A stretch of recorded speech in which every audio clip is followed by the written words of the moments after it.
ప్రభుకు మహిమ కలుగును గాక. Praise the Lord. దేవుని యొక్క మహాకృపను బట్టి ప్రతిరోజు ఇలాగ మనం కలుసుకొని ప్రభుని స్తుతించటం ఎంతో దేవునికి మహిమ కలుగుతున్నది కదా. So isn't it a blessing to start our day by listening to God's sermon each and every day? దేవుని యొక్క వాక్యపు వెలుగులో మనం అందరం నడుస్తూ ఉంటే నిజంగా మనకు సంతోషం. ప్రభుకు మహిమ కలుగును గాక. We are feeling so happy and blessed to see each and every one of us walking in God's word every day. ఈ మాటలను బట్టి మీ కుటుంబాల్లో సంతోషము సమాధానంతో ఉంటున్నారని మీ సేవకునిగా నేను భావిస్తూ ఉన్నాను. So as your pastor, we are believing that you are walking in God's faith each and every day and you are drawing yourselves closer to God by listening to these sermons daily. ఈ రోజు కూడా మరొక అంశం ద్వారా మనం దేవుని వాక్యపు వెలుగులో నడవడానికి ఇష్టపడదాం. So today also we have come up with another topic to strengthen our faith. క్రీస్తులో కట్టబడే జీవితం అనేటువంటి అంశాన్ని ఈరోజు మనం కొద్దిసేపు ధ్యానం చేద్దాం. So the topic for our today's sermon is the life that is built by God. చదువుదాం వాక్య భాగంలో కొలస్సీలకు రాసిన పత్రిక 2వ అధ్యాయము 6-7 వాక్కులను మనం చదువుదాం.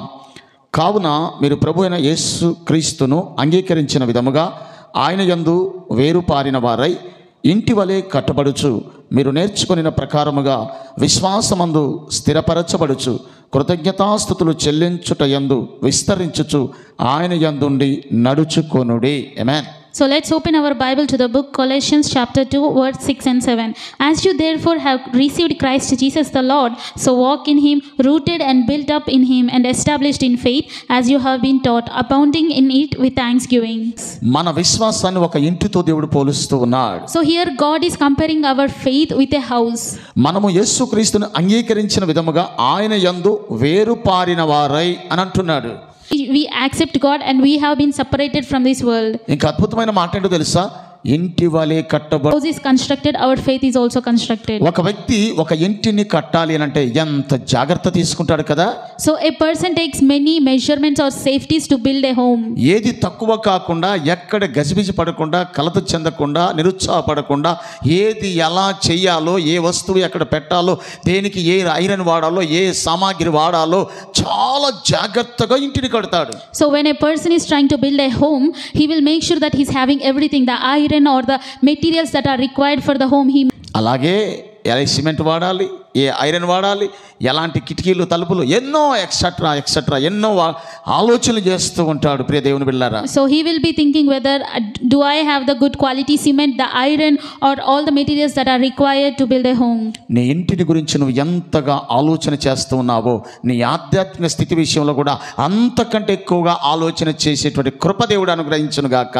So just like how you are thinking about what all we need for a house to be built, God is also thinking about what all we need so that we can be built strong in God's way. మీరు నేర్చుకున్న విషయాలు ఏవైతే ఉన్నాయో, మీరు ధ్యానం చేస్తున్న విషయాలు ఏవైతే ఉన్నాయో, ఏదైతే దేవునిలో నిలబడాలనుకుంటున్నారో, ఇదిగో అలాగే ఆయన యందు నిలిచిన వారి విశ్వాసములో స్థిరపడాలని వాక్యం చెప్తుంది. So whatever we have listened or learned, we should never forget them and we should live according to what we were taught and what all we have listened. అందుకని వాక్యములు అంటాడు కదా, ఇంటి వలె కట్టబడచ్చు మీరు నేర్చుకొనిన ప్రకారముగా విశ్వాసమందు స్థిరపరచబడాలని వాక్యం చెప్తుంది. So that is why God is comparing our faith with house, saying that we should be rooted and built in him and established in faith. విశ్వాసములో స్థిరపరచబడటం మాత్రమే కాదు, కృతజ్ఞతాస్తుతులు చెల్లించుట యందు విస్తరించుచు ఆయన యందుండి నడుచుకొనుడి అని వాక్యం చెప్తుంది. So God is telling not just being established in faith but also you need to abound in thanksgiving. ఆయనతో నడవకుండా ఎలా స్థిరపడతావు బిడ్డలారా? So how can we get established in faith without walking with God? ఆయనతో ఉంటేనే, ఆయనతో నడిస్తేనే, ఆయనలో స్థిరపరచబడితేనే ఇదిగో నీవు ఒక్కొక్క మెట్టు ఎక్కగలుగుతావు.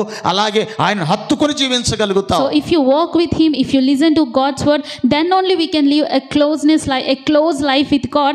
Then only we can establish a strong faith in our God. అప్పుడే విశ్వాసమందు స్థిరపరచబడతావు, అప్పుడే దేవునికి కృతజ్ఞతాస్తుతులు చెల్లించగలుగుతావు. Then only we can establish a strong faith in God and also we can share our thanksgiving to God as well. ఎలాగ విస్తరిస్తావు? అభివృద్ధి ఎలాగ వస్తుంది? దేవుని చిత్తం ఎలాగ చేయగలుగుతావు? దేవుని కృపను ఎలా పొందుకోగలుగుతావు? అందుకని వాక్యం చెప్తుంది, మీరు స్థిరపరచబడిన వారై ఉండాలి అంటున్నాడు. How can we grow in God's faith? How can we live where God wants us to live? We can only live when we get rooted and built in God's faith. ఇంటిని కట్టుకునేటప్పుడు ఎంత జాగ్రత్త తీసుకుంటున్నావో నీ ఆత్మీయ జీవితాన్ని కట్టుకునేటప్పుడు కూడా అలాగే జాగ్రత్త తీసుకుంటూ పడిపోకుండా జారిపోకుండా దేవుని చిత్తములో నిలబడుతూ, ఒకవేళ అపవాది కనుక నేను ఇదిగో అనేక రకాలుగా నిన్ను వేదన గురి చేస్తూ ఉంటే ఆ వేదనలో ఆ బాధలలో నువ్వు నిలబడగలిగితే దేవుని చిత్తములో ఉందువుగాక. So if you also want to build a strong faith in God, we might be facing many temptations or we might be facing many satanic tricks in our life, but we need to overcome all of those temptations and the satanic tricks we are seeing in our life. Then only we can see God's blessings and then only we can have God's guidance in our life. చాలా మంది నిలబడాలనుకుంటారు, చాలా మంది స్థిరపడాలనుకుంటున్నారు, దేవుని చిత్తంలో ఉండాలని ఆశ కలిగి ఉంటారు. కానీ ఆ స్థిరత్వం లేని వ్యక్తులుగా ఉంటూ అస్థిరులుగా ఉంటూ దేవుని చిత్తంలోనికి పక్కకి వెళ్ళిపోయేవారు చాలా మంది అయిపోయినారు నేటి దినాల్లో. So many people desire to live like this. Many people desire to live close to God, have a godly life, but instead they cannot live a life like that because they are not having a strong foundation called the faith in God. అందుకే వాక్యం చెప్తుంది కదా, నిలబడుతున్నానటువంటి అనుకున్నటువంటి వ్యక్తి పడిపోకుండా జాగ్రత్త పడమని వాక్యం చెప్తుంది. So that is why God is talking to us through his scriptures, is saying that if a person is thinking that he is standing in faith, he should make sure that he is not going to fall down. ఒక విశ్వాసి దేవునిలో స్థిరపరచబడినటువంటి వ్యక్తి కొంతకాలం దేవునికి దూరం అయిపోయాడు, దేవుని సన్నిధికి దూరం అయిపోయాడు. So there was a man who has built his faith in God. He was saying so close to God, but suddenly he has distanced himself from God.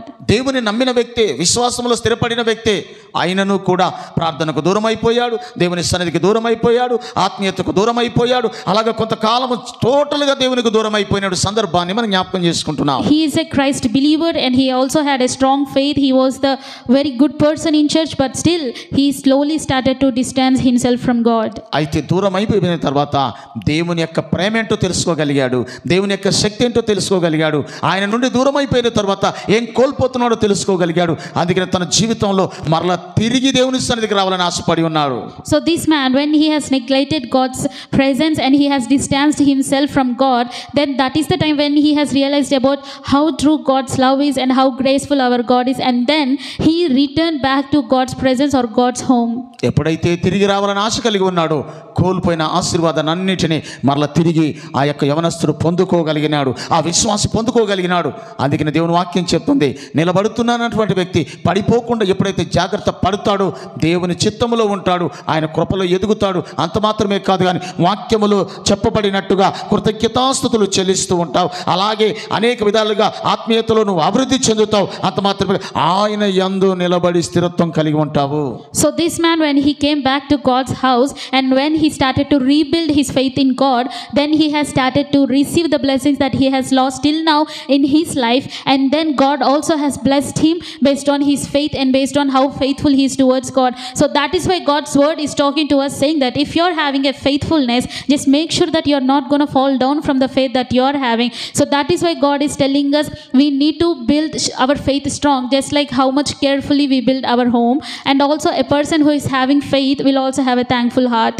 ఇంటిని కట్టుకునే జాగ్రత్తలు ఉన్నట్టుగా నీ ఆత్మీయ జీవితాన్ని కట్టుకునేటప్పుడు కూడా అదే జాగ్రత్తను తీసుకోగలిగి నువ్వు ఆత్మీయ స్థితిలో నిలబడగలిగితే, దేవుని చిత్తము చేయగలిగితే, ఇదిగో అభివృద్ధి పొందగలిగితే, విస్తరించగలిగితే, ఇంకా అభివృద్ధిలోనికి రాగలిగితే, దేవుని కృపలో నువ్వు ఉండగలిగితే, నా ప్రభు ఈరోజు చెప్తున్న మాట ఏంటో తెలుసా? తప్పకుండా నీ ఆత్మీయ స్థితిలో నీవు స్థిరత్వం కలిగి నిలబడతావు, దేవుని యొక్క చిత్తములో ఉంటావు, ఆయన రాకడలో ఎత్తబడతావు అని వాక్యం మనతో మాట్లాడుతున్న సందర్భం. So just like how you are taking all the safety measures and all the requirements you need to build a beautiful house, if you also take all the safety measurements, what all we need to build our faith so strong, then it is very obvious for us to have a strong faith in our Lord Jesus Christ. And here God is also telling us that if we have a strong faith in God, then whatever we ask in his name will be granted to us, for our God is a graceful God.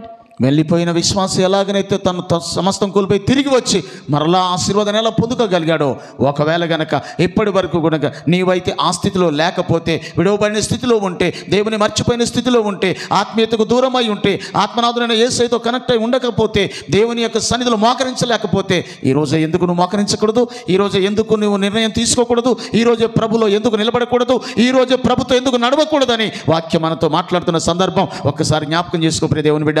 So So just like how this young man was in God's presence and then distanced himself from God, if you also are in that situation that you have distanced yourself from God and God's home and God's presence, just know that if you come back to God and if you pray and ask God for forgiveness, God will bless you. Not just blessing, God will give you more than what you have lost till now, and God will give you a truest form of love. ఒకవేళ ఆ స్థితిలో కనుక లేకపోతే ఈరోజు ప్రార్థనలు గడుపుదాం. మీ కొరకు నేను తప్పకుండా ప్రార్థన చేయబోతున్నాను. మీరున్న స్థలంలోనే మీరు మోకరించి కళ్ళు మూసుకున్నట్టయితే ప్రార్థన చేసుకుందాం. So dear church, if you want to establish a strong faith in our Lord Jesus Christ, then wherever you are, just kneel down. ప్రార్థన. ప్రేమ కలిగిన తండ్రి, కృప కలిగిన మా యేసయ్య, సర్వశక్తిమంతుడా, నీకు కృతజ్ఞతలు చెల్లిస్తూ ఉన్నాం. మరొక మారు నీ బిడ్డలతో మాట్లాడేటువంటి వాక్యపు వెలుగులో అయ్యా నిలబెట్టే కృపని మీరు అనుగ్రహిస్తున్నందుకే స్తోత్రాలు. ప్రతిరోజు కూడా ప్రభు ఎన్నో ఆధ్యాత్మిక వాక్యాలు మేము నేర్చుకోవటానికి, కుటుంబ జీవితాన్ని కట్టుకోవటానికి, పడిపోయిన జీవితాన్ని నిలబెట్టుకోవటానికి మీరు కృప చూపుతూ మాట్లాడుతున్న ప్రతి మాటను బట్టి నీకే కృతజ్ఞతలు చెల్లిస్తూ ఉన్నామయ్యా. ఇదిగో ప్రభు, ఎందుకంటే మీరు క్షమాగుణం కలిగినటువంటి వ్యక్తి మా దేవుడు ప్రభు. నాయన అయ్యా, మీ చిత్తంలో మీరు మమ్మల్ని నిలబెట్టండి ప్రభు. ఒకవేళ పడిపోయిన ఆత్మీయ జీవితాన్ని మళ్ళీ తిరిగి కట్టండి ప్రభు. వారు విస్తరించబడాలి ప్రభు నాయన, కృపయందు వెదగాలి ప్రభు నాయన, నీలో ఉండాలి ప్రభు నాయన, నీ త్రోవలో నడవాలి ప్రభు. వారు చేసిన మేలులకు కృతజ్ఞతాస్తుతులు చెల్లించాలి ప్రభు. ఆ రీతిగా ఉండేటువంటి కృప మా ప్రియబిడ్డలైన అందరికీ మీరు దయచేసి, ఒకవేళ తెలియక వారు ప్రభు నాయన పడిపోయిన స్థితిలో ఉంటే అయ్యా మీరే నిలబెట్టండి. వారి ఆత్మీయ జీవితాన్ని కట్టుకునే కృపను దయచేయండి. మరలా ప్రభు నాయన ఇదిగో వెళ్ళిపోయిన విశ్వాసం ఎలాగో తిరిగి వచ్చి నీ ఆత్మీయ ఆశీర్వాదాలు పొందుకున్నాడు, మా బిడ్డలు కూడా ఆ రీతిగా ఉండటానికి కృప సహాయం చేసి మన ఆత్మీయ జీవితాన్ని కట్టుకునే మహాభాగ్యమును దయచేయమని యేసు నామములో అడుగుచున్నాము తండ్రి. ఆమేన్. Dear Jesus, Lord, thank you, Lord, for giving us another beautiful day. Lord, thank you for pouring your mercy and grace on us so that we can see each day.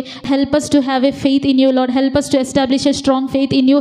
Lord, help us to receive all the blessings that we have lost till now. Lord, if we are distancing ourselves from you, Lord, help us to come close to you.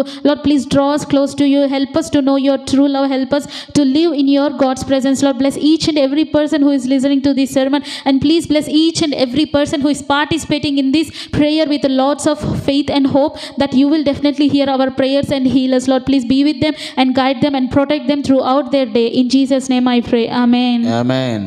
ప్రభు మిమ్మలను మీ కుటుంబాలను నిండారులుగా దీవించును గాక. May the Lord bless you and your family abundantly. Amen. Amen. Thank you.